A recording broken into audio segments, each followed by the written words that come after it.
മൂർത്തിത്വേ പരികൽപ്പിതശ്ച ശബൃതോ വത്മാ പുനർജന്മനാം ആത്മേത്യാത്മവിതാം കൃതശ്ചതാം ഭർത്താമൊരു ജ്യോതിഷാം ലോകാനാം പ്രളയോദയസ്ഥിതി വിഭുശ്ച അനേകതായ ശ്രുതൗ വാചം ന സതതാതു അനേകകിരണ ത്രൈലോകദീപോ രവിഃ.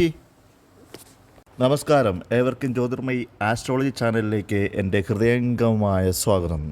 വരാഹമിഹിരൻ്റെ ഹോരാശാസ്ത്രത്തിൽ 2-ാം അധ്യായത്തിൽ കാലാത്മാ ദിനകൃത് എന്ന് തുടങ്ങുന്ന 1-ാമത്തെ ശ്ലോകത്തിൽ വ്യാഴത്തെക്കുറിച്ച് പറയുന്നു. ജീവോ ജ്ഞാന സുഖേ എന്നാണ് പ്രതിപാദിച്ചിരിക്കുന്നത്.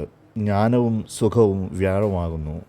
വ്യാഴത്തിന് എല്ലാ ഗ്രഹങ്ങളെക്കാളും സമസ്ത ദോഷങ്ങളെയും ദൂരീകരിച്ചുകൊണ്ട് സുഖാനുഭവങ്ങൾ വർദ്ധിപ്പിക്കുവാനുള്ള ശക്തിയുണ്ട്. വ്യാഴം ശുദ്ധിയിൽ മുൻപനാണ്. സൗരയൂഥത്തിലെ ഏറ്റവും വലിയ ഗ്രഹമാകുന്നു വ്യാഴം. ബൃഹസ്പതി, ഗുരു എന്നീ പേരുകളിലും അറിയപ്പെടുന്നു.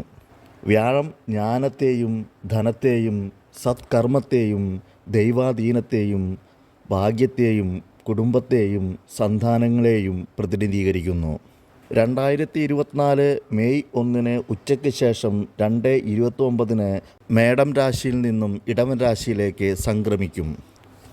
അശ്വതി, ഭരണി, കാർത്തിക, കാൽഭാഗം എന്നീ നക്ഷത്രങ്ങളടങ്ങിയ മേടക്കൂറുകാർക്ക് ഈ 2024 വ്യാഴമാറ്റത്തിൻ്റെ ഫലങ്ങൾ എന്താണെന്ന് പരിശോധിക്കാം. ഈ നക്ഷത്രക്കാർക്ക് ചാരവശാൽ 2-ാം ഭാവമായ ഇടവൻ രാശിയിലേക്കാണ് വ്യാഴം സംക്രമിക്കുന്നത്. 2-ാം ഭാവം കൊണ്ട് ചിന്തിക്കേണ്ടത് വിദ്യ, ധനം, കുടുംബം, വാക്ക്, സമ്പത്ത്, വലത്തെ കണ്ണിൻ്റെ കാഴ്ച, സത്യദീക്ഷ, ഭോജനസുഖം, പൂർവസ്വത്ത്, നിധി നിക്ഷേപം എന്നിവയൊക്കെയാണ്.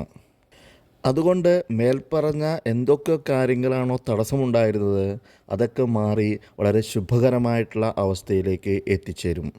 മേടക്കൂറുകാർക്ക് വളരെയധികം ഐശ്വര്യപ്രദമായിരിക്കും ഈ വ്യാഴമാറ്റം. വ്യാപാരത്തിൽ വിപുലീകരണവും അതിലൂടെ വളരെയധികം ധനാഗമനവും, പങ്കാളിത്വ വ്യാപാരത്തിൽ ബന്ധം സുദൃഢമാവുകയും അതിലൂടെ ധനം ആഗമിക്കുന്നതുമാണ്. അതുപോലെ ഭാര്യ ഭർത്തൃബന്ധവും സുദൃഢമായിരിക്കും. ദാമ്പത്യ സുഖവും ലഭിക്കുന്നതായിരിക്കും. ഈ നക്ഷത്രക്കാർക്ക് വിദേശ സംബന്ധമായി വളരെ നല്ലതായിരിക്കും ഈ വ്യാഴമാറ്റം. വിദേശത്ത് പോകുവാനും അവിടെ ദീർഘകാലത്തേക്ക് താമസിക്കുവാനുള്ള അവസരം വന്നു ചേരും. ഔദ്യോഗിക രംഗത്ത് ഉയർച്ചയുണ്ടാകും. ഗൃഹാന്തരീക്ഷം ശോഭനീയമായിരിക്കും. മേടം ലഗ്നമായാലും കൂറായാലും ഭാഗ്യാധിപനായിട്ടുള്ള വ്യാഴം ധനസ്ഥാനത്തേക്കാണ് സംക്രമിക്കുന്നത്. ആയതിനാൽ സാമ്പത്തിക നേട്ടം, സാമ്പത്തിക സ്ഥിരത എന്നിവ തീർച്ചയായും ലഭിക്കുന്നതാണ്. ഈ വ്യാഴമാറ്റം കൊണ്ട് മേടക്കൂറുകാരുടെ സംസാരം വളരെ ഗൗരവമുള്ളതായി മാറുകയും മറ്റുള്ളവർ നിങ്ങളെ ശ്രദ്ധിക്കുകയും നിങ്ങളുടെ അഭിപ്രായങ്ങളെ വളരെ പ്രാധാന്യത്തോടുകൂടി സ്വീകരിക്കുകയും ചെയ്യും. ഈ വ്യാഴമാറ്റം ഈ നക്ഷത്രക്കാരുടെ കുടുംബത്തിൽ ശുഭകരമായിട്ടുള്ള വാർത്തകൾ കൊണ്ടുവരുന്നതായിരിക്കും. ഉദാഹരണമായി, നിങ്ങളുടെ കുടുംബത്തിൽ വിവാഹപ്രായമായ ഏതെങ്കിലും ഒരു അംഗമുണ്ടെങ്കിൽ വിവാഹം നടക്കുന്നതായിരിക്കും.